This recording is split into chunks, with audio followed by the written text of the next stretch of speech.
Hey, this is Izzy Dakota Jones with the Art of Doing podcast for 2023, number 8. And we have a really interesting lady going to be coming into our podcast tonight. We're going to be talking to Kayla Blandford. And Kayla is singer, percussionist, and brand new into the music scene. And she's playing with the Twitch and Saints and Sinners. And she has a great record collection. Very interesting, her collection of music. And we're going to talk to her about music in general and what she hopes to achieve with what she's doing with us and all that kind of stuff. Our two bands and also just music in general, because she's got quite an insight into music and things that she's done, and talk to her about her love of music. So we'll be talking to Kayla in about any minute now. So stick around. This is Izzy Dakota Jones with the Art of Doing podcast for 2023, number 8. Hello. Hello. How you doing? I'm doing great. How are you? Not too bad. Not too bad. You ready to do this thing? Sure. Okay. I just have my headphones in, but you can hear me okay? I still can. I can hear you. Yeah. Oh, okay. That's even better, because there's a lot of noise outside. Okay, perfect. Good. Okay, let's get this thing going. Okay, let me first ask you, what are some of your influences of music? I have so many. Just name a few. I feel like, like what I like the most is usually more so classic psychedelic rock from about 65 to 75. So easily The Doors, I love them. I love Cream. Those are probably my main influences. Yeah. Wow. So how did you get influenced by them? What got you listening to The Doors and the Cream? Because they were in the 60s, right? So what got you going there?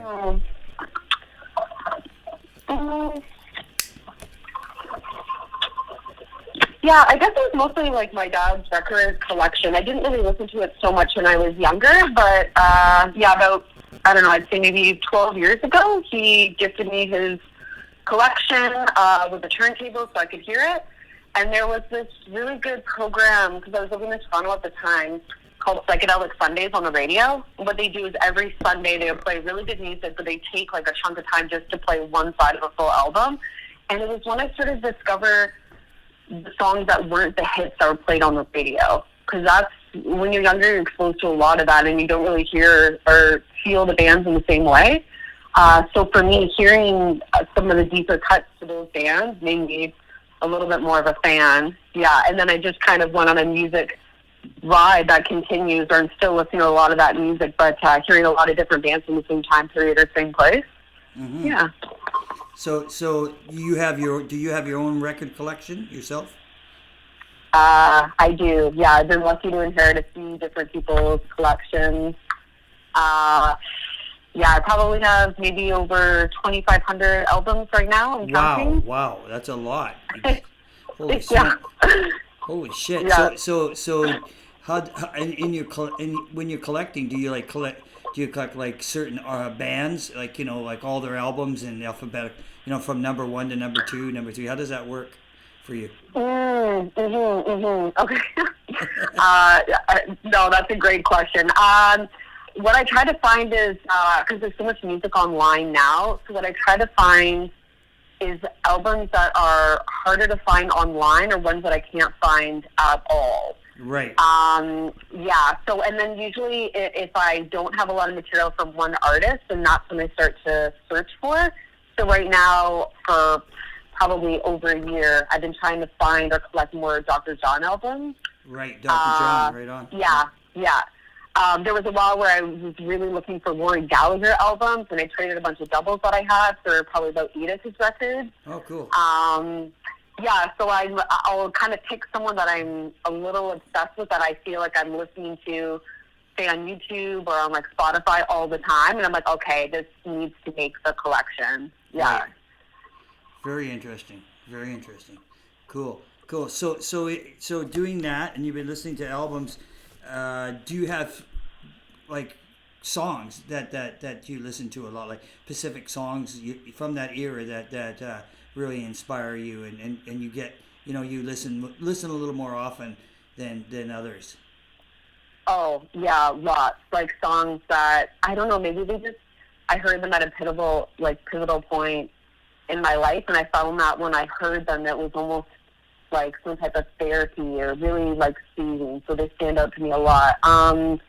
Yeah, a few of those. Definitely Easy Win by the Grateful Dead. I feel like I've played that album, Working Men's Dead, so many times just to hear that song. Deja Vu, Crosby, Stills, Nash and Young. The song Almost Cut My Hair. Listen to that all the time. Like these are the records that I just play over and over for that. Yeah, let's see what I have down here. Oh, and yeah, bathing after Baxter's the Jefferson Airplane album.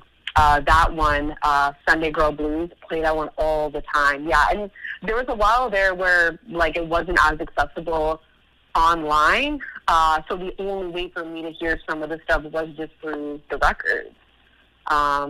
Yeah. Interesting. That's So great. I That's feel like great. I'm obsessed with. Yeah. Those are the certain bands and certain stuff you listen to. So, like, for instance, are you more inspired to be listening to like female artists over male artists? Because back in the '60s and stuff, that there were a lot of the like you just mentioned, Jefferson Airplane. Grace Slick was a groundbreaker kind of. She was really her and Janis Joplin and people like that. Were kind of like the beginning of the female empowerment in rock and roll, right? Oh, definitely. Yeah. Yeah, I'm always on the hunt for more female vocalists from that time period. I mean, it's not as common, but yeah, even someone like Big Mama Thornton, or Coco Taylor, I love hearing their music and their takes on it. Right. So I do try to include a lot of that in my collection too. Yeah, any female vocalists from that time. I find it more inspiring because now it's, I feel like at that time, in sort of the psychedelic era, there wasn't nearly as many females expressing. Right. Yeah, so Janis Joplin and Grace Slick I love them so much. Yeah. You also for a while you talking about classic stuff. You were telling me that you did used to the Unknown Soldier, the Doors tribute. You used to you and your friend would be doing go-go dancing in the cages, right? You did that sort of thing, right? Back in those days, right? Oh yeah, we would just get up on stage and dance with them, and then it was so well received that it just kind of continued. I just remember thinking, one time I just spontaneously got up there, and I'm thinking, how am I on stage right now? I'm just a shy person, but it felt so right in the moment. And I remember thinking, I really want to find a way to get more of that in my life, and I had no idea how to do it. And then one day I just having not the best day at work, and I remember I was walking up Granville, and I saw the bassist. He said, "Oh, you should come to our jam night on Thursdays." So I started going down there every Thursday, and then it just kind of became a part of this ritual that we were doing. I don't remember the last time that they actually did a show. It's been a few years for sure, because I think a few of the members moved away, but I love to do that. And then with our bands, we also do some of the Doors material, which is awesome. So yes. Yeah, that's cool. So talking about the Twitch and Saints and Sinners, and you're getting into the music and all that kind of stuff. I'll go back to this question. Like you asked me the other day, what are some of your favorite songs in the Twitch and the Saints? Great question. I really like the song "The Storm." I love that song. I love when we do "Strange Brew." "God's a War" is awesome. And then "Saints and Sinners." "Boom Boom Room." Yeah, it's a classic. And then we just do a bunch of really awesome tributes in a sense. there'll be like a portion of time where like you'll transition into so many different songs that are iconic from that time. And for me, I just love the way that we're like, because some of this material is like 50 years old, but we're like adding like a whole new take on it, and it's almost like a renaissance, like celebrating that music. And I just love that moment, because I feel like that's what inspires me the most, is music from that time period and sort of the lifestyle and everything around it. So to be able to celebrate it today and keep that energy going, it feels really good to be able to do that with you guys. Cool. And when you started when you started playing with us, the first shows, what was the energy like for you? How did you feel like when you were playing on stage and stuff? Like you were just talking a few minutes ago about being on stage. How did it feel when you started you transitioned into doing singing and playing percussions?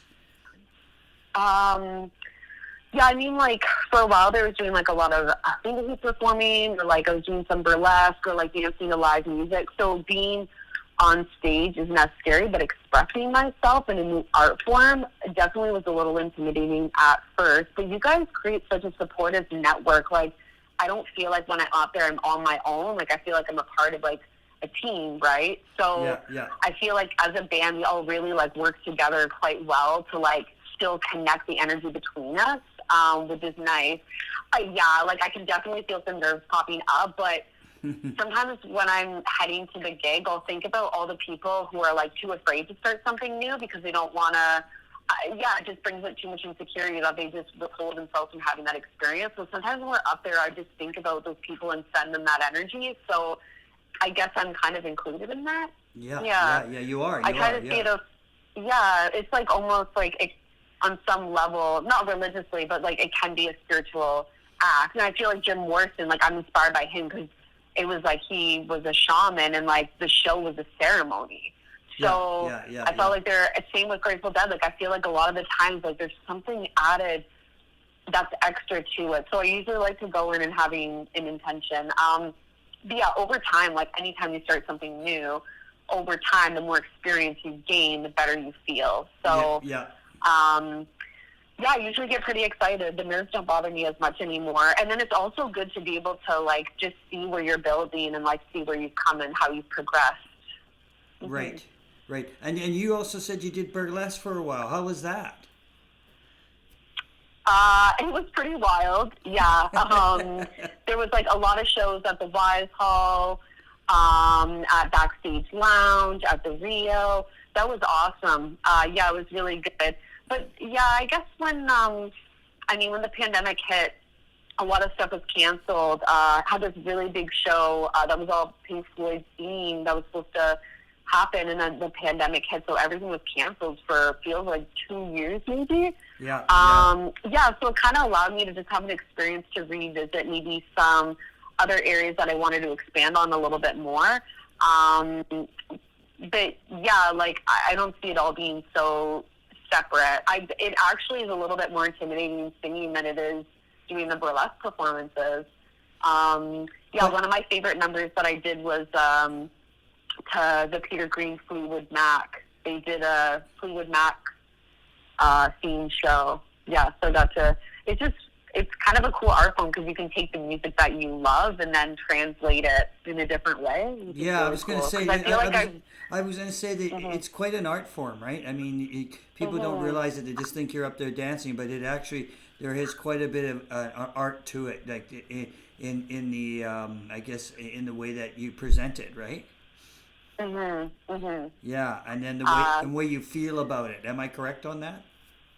Oh, absolutely. Yeah. And I feel like just because I like so much different music, and I'm also sort of a nerd about it, I was dancing with the name LSD, but spelled ELLE. And I would only do artists. I would only do performances to artists who were into the psychedelics and open about it. That was the main thing. So it could be from anywhere in the world, any artist from any time period, but that would be the theme, is that they would speak up in a positive way about their psychedelics use. Yeah.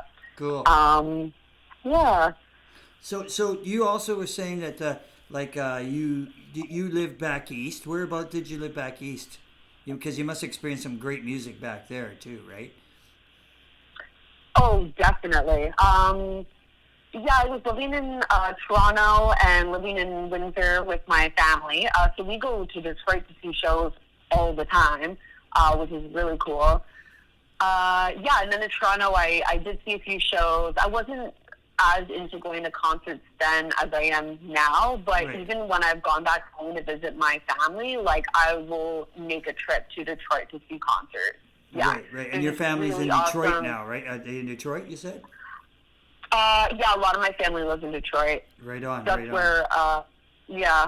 But I just find like Vancouver right now doesn't really have a lot of live venues, which is Yeah, kind of disappointing. Like yeah. I understand the expense of doing it, but also it like adds so much culture and like vibrancy to towns and cities to have that. Yes. And whenever I go to the States, like you can all the way up the street, you can find several places that have lots of different live acts, Yeah, yeah, all yeah. different styles, all different varieties. So, yeah, there's a really awesome blues bar just outside of Detroit called Callahan's. And it's a lot of big acts, but they want like the small intimacy. So there's this one guy named Davey Knowles, and he's probably early 30s, but he does the best Rory Gallagher tribute I have ever seen. Yeah, so I went to see him there, and it was wicked. That's probably my last big show from Detroit. Yeah. Wow. So yeah, because there's, I Mm-hmm. mean, Detroit's a great music town, right? It had a lot of great acts come out of Detroit too. Oh, for sure. Yeah. Yeah, that's and so did Toronto. So yeah, so between Windsor, Toronto, Detroit, there's a lot of music. That's for sure.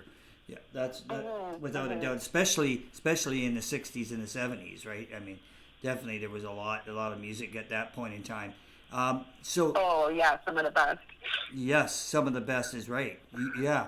So now, I mean, now, like you also have been in the recording studio with us. How did you feel when you went in the studio? How was that experience for you for the first time? Oh, I was so nervous. Like, if I could just be an honest human being a little bit. I was so nervous, and I don't know why. Yeah, yeah. Um, yeah, it's just, it definitely feels like there's like a little bit of extra pressure. Yeah, I feel like if I were to go back in, I wouldn't say be easier, but I would just kind of understand like how it all works a little bit better. Yes, yes. Yeah, it was actually a really really good experience. I didn't feel rushed in any way. I felt like warmth and support, like I wasn't really being criticized, which is good. Yeah. Because you just don't really know. Or like sometimes if you've never been in the studio, your only impression is kind of what you see in like movies or TV. You're right. Yeah, Bill did a great job. Super relaxed environment. And yeah, it's nice to be able to call on you guys in the band too to kind of like help for support as well. So it doesn't just seem like you're alone in like a little box, you know? Like, Yeah, yeah, yeah. yeah. Yeah, that was interesting. So I know we got some gigs coming up right now. Huh? We got a gig, I guess, coming up this Friday.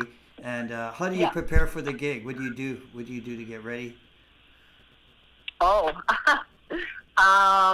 Yeah, I feel like getting like gussied up or dolled up for me just puts me right into, I don't want to say a character, but yeah, when there's performance involved, sometimes it's nice to have like a little, like, yeah, I guess in a sense it is sort of a character. It is. You're right. Yeah, you're right about that. Yeah. Yeah. So like, I try to like just set aside the limiting beliefs that I won't be doing a good job and just trust that I am. And then, yeah, I usually take some time to do hair and makeup. And then I always think about my outfit pretty far in advance. Like there's like a process to this. And I've tried several times to go without those, but for some reason for me, it's just a part of this ritual. So, yeah, and then usually whenever we do a show, I like to walk there and then I kind of think about maybe some thoughts that are popping up and then kind of have a theme intention of what energy I want to be putting out. Yeah, as in, like earlier I mentioned, like sometimes we'll just send like encouragement and love to people who are too afraid to try something new, or thinking about the people who have never played an instrument but have always wanted to, and sending them encouragement that they pick it up and start to try. Yeah, so I feel like that's definitely a part of my process of getting ready for a show. I feel like maybe I think about things a little bit too deep on that level, but it just puts me in the right energy to be able to perform without criticizing myself too much, so I can really feel the energy with all of you guys instead of being too much up in my head. Yeah, I find yeah, like even like a meditation process, like I feel like it helps me to not be so much up in my head, and then I can enjoy the experience and feel good about it. Cool, cool, cool. Mm-hmm. So you're doing that, and how do you feel when I know we do a lot of streaming? How does that feel the same as the live? Because I mean, we can't see the people, but obviously our numbers are bigger, you know, and there's a lot of people out there. So how does that set you up when you're doing that? Is it a different feeling for you? How does that feel? Hmm. It's actually not that much different. Yes, yeah, I think Yeah, I so. don't find it that much different. Like, I feel like we still bring a lot of energy and like a lot of passion to what we're doing, and it does, in some sense, feel like there is an audience there. But I feel like you acknowledging that there's people watching, because there definitely are. Like, we know that they're there. You like bringing acknowledgement to that reminds me as to why we're doing it. So I feel like I can put a little bit more energy into the camera and like make people feel a part of something. Yes, yes. Yeah, because the energy doesn't really like, it transmutes distance Mm-hmm. and time too. So I feel like even if we're singing something, if someone were to watch it tomorrow, it would still feel the same for them. Right. Mm-hmm. Good, good, good, good, good. That's great. I mean, I can see that you take the full experience and also creatively, like I guess originals give you that vibe where you're allowed to express yourself in your own way, right? Do you get that feeling like we're sort of when you're doing the originals? Although I notice when we're doing the covers you're singing them like pretty close to the way they sound, which is really impressive.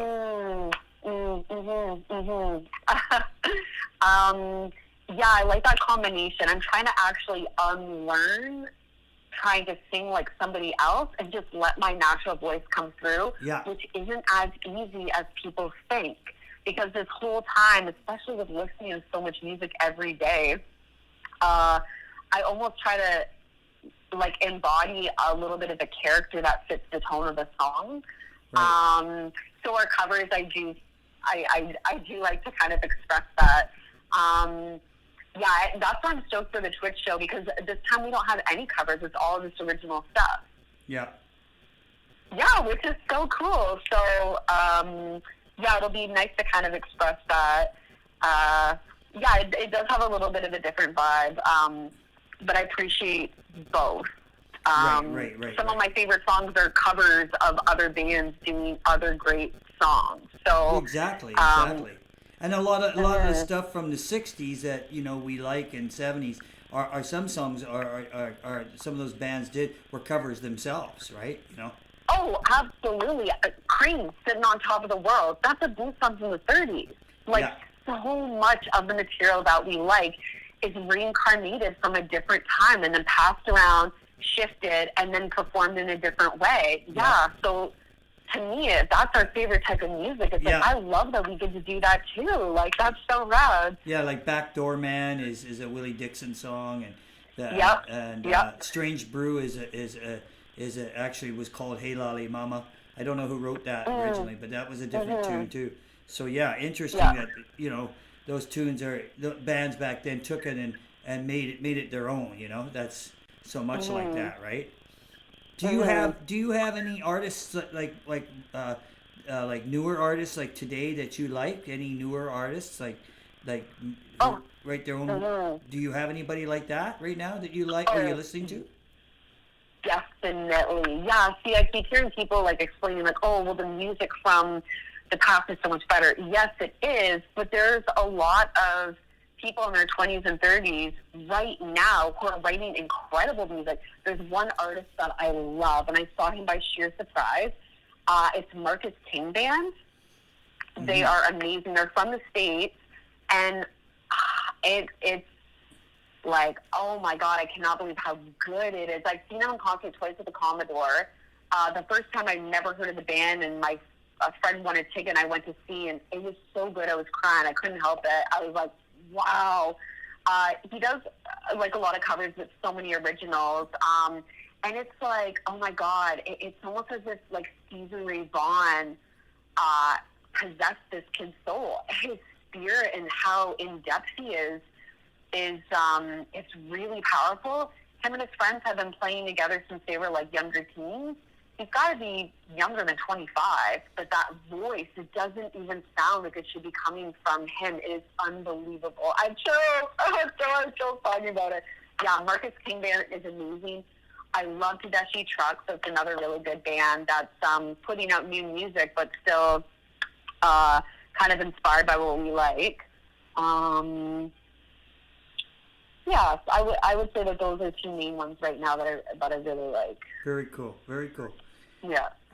Well, it's great. It's great doing this podcast with you, Kayla, and I want to thank you for taking the time out to do it. And we're just wrapping it up, and I'll see you on Friday night at the gig. Awesome. Yeah. How do we find this podcast? Well, I'll get Ken to set that all up for you and let you know when it's going to be on. Yeah. Oh, nice. I know. I want to send it to my mom and some other people who would love to hear it. Yeah. You got it. You got it, kiddo. Thank you so much. Okay. I will see you Friday. Friday it is. Bye. Okay. Bye. Thank you. All right. That was Kayla, everybody, and I hope you enjoyed that interview. Till next time, we'll see you again. Izzy Dakota Jones signing off with 2023 podcast. The Art of Doing. Bye.